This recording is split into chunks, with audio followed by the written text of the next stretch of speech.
NewYorkTimes.com. What is it that keeps most little kids from getting COVID-19? Young children have consistently been slow to catch and spread COVID-19. Experts have a few hunches why. By Robin Lloyd, July 20, 2020.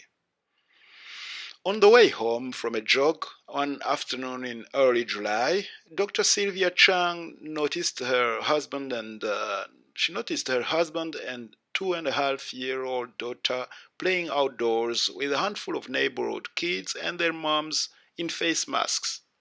As someone who specializes in pediatric infectious diseases and has helped care for dozens of children with COVID-19, Chiang said she felt uneasy at one point.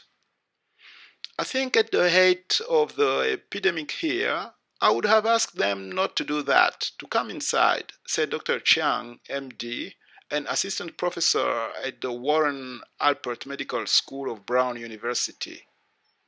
But at that time, Rhode Island had pretty good control of the virus. Case counts continued to drop, so I felt a lot more comfortable.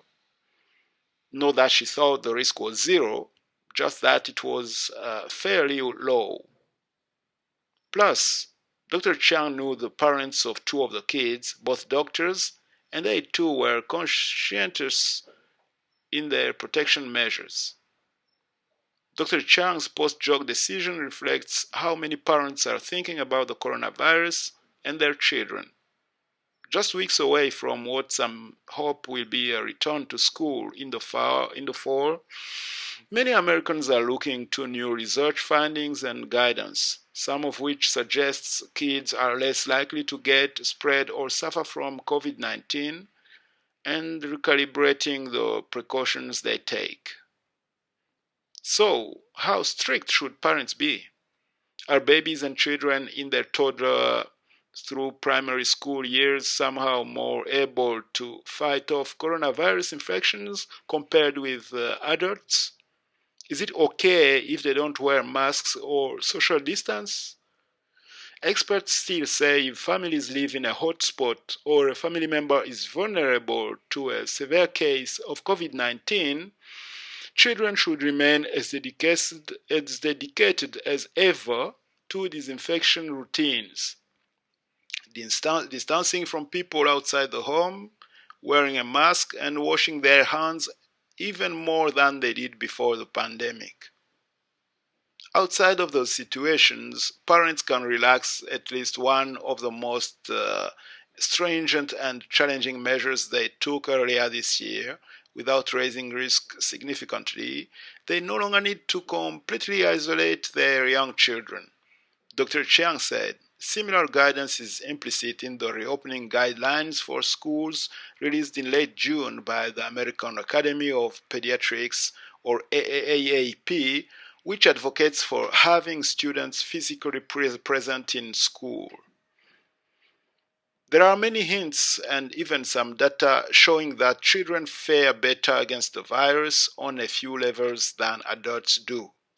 First, only 17 children under the age of 5 nationwide have died of COVID-19, according to data reported to the United States Centers for Disease Control as of July 11. That's a little under a third of the number in that age range who have died of the flu this year. And while a multisystem inflammatory syndrome called MIS-C affects some children infected with the coronavirus, it is rare and most recover from it.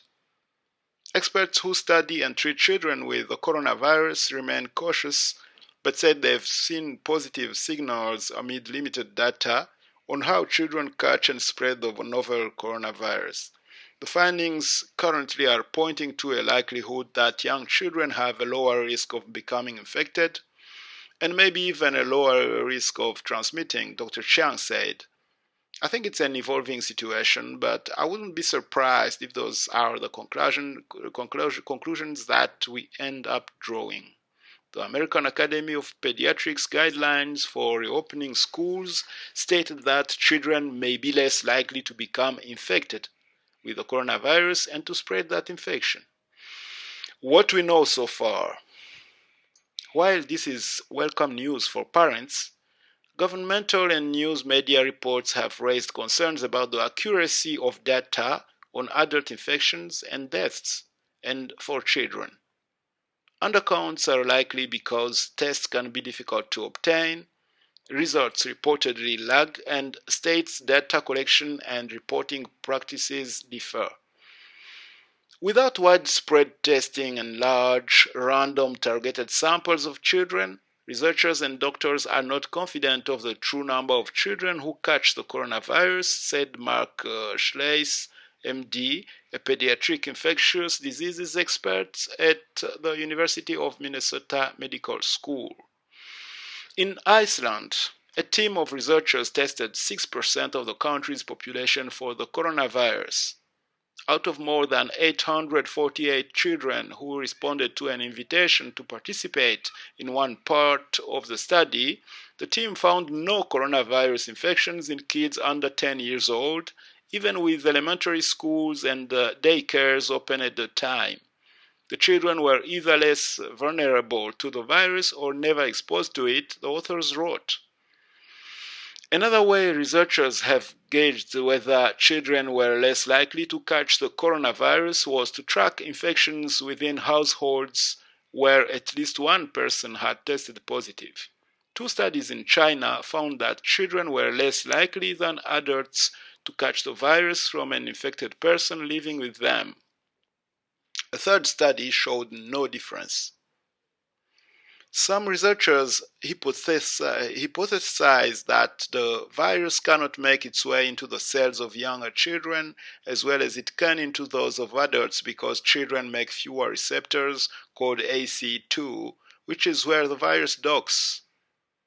As children grow into adolescence and adulthood, they make more ACE2 receptors. Their risk for infection and sickness from the coronavirus would theoretically likely increase. The evidence for this hypothesis is limited.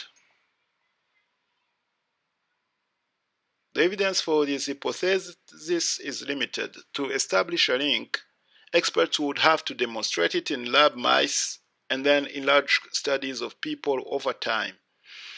It remains unclear whether young children spread the coronavirus to other children and to adults, according to a handful of studies.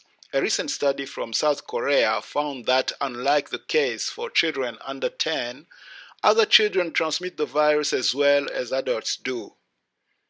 It certainly doesn't seem like young kids play a huge role in transmission, but it's early days in this pandemic. It's not conclusive yet that they don't, Dr. Chang said. It's not conclusive yet that they don't, Dr. Chang said.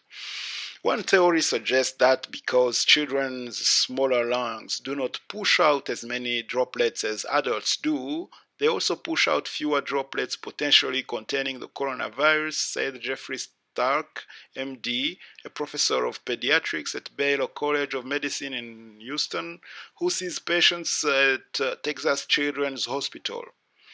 Whether it's small lungs, less welcoming cells, or other factors, the reason for why kids may be more resilient to catching and spreading the virus is elusive.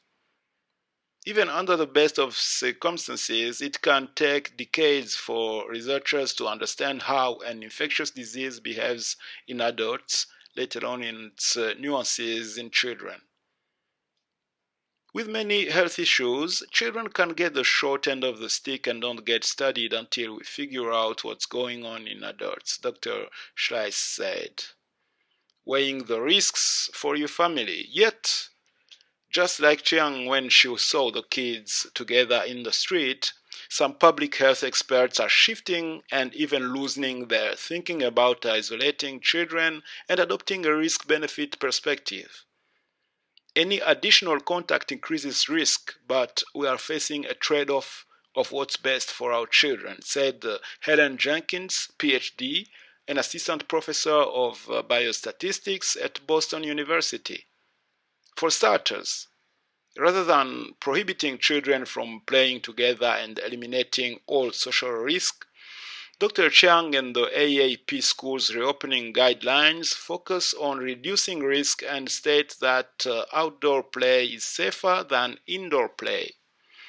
Jenkins said her family now socializes with another cautious family. Their summer plans include outdoor playground and beach visits, but not museums. Some families who initially tried going without sitters and nannies have relented, and public health experts acknowledge that the strain was significant. Parents and nannies should have honest discussions about their expectations for mask wearing and distancing. But there is no way for a nanny to socially distance from a young kid she's taking care of, Dr. Chang said. And there is no evidence that risk of transmission is lower for a young nanny, she added. Ultimately, parents have to weigh their threshold for risk when it comes to children's interactions with others. And that same advice applies to daycare, summer camp, or school in the fall. Parents should consider the demands of their work, whether any household member is at high risk for severe COVID-19, the status of the outbreak in their community, and administrators' plans for keeping children and staffers at least in fixed and distanced groups. Also, look for policies requiring children and staffers to be screened for symptoms. In other words, Dr. Chang said, if the spread of coronavirus in your community is low, if administrators seem to be taking risk reduction seriously, and if parents have to work from home or are essential workers, sending young kids to daycare or school may make sense. The logistics of keeping kids out of school, but still trying to educate them, go far beyond just infectious diseases, Dr. Stark.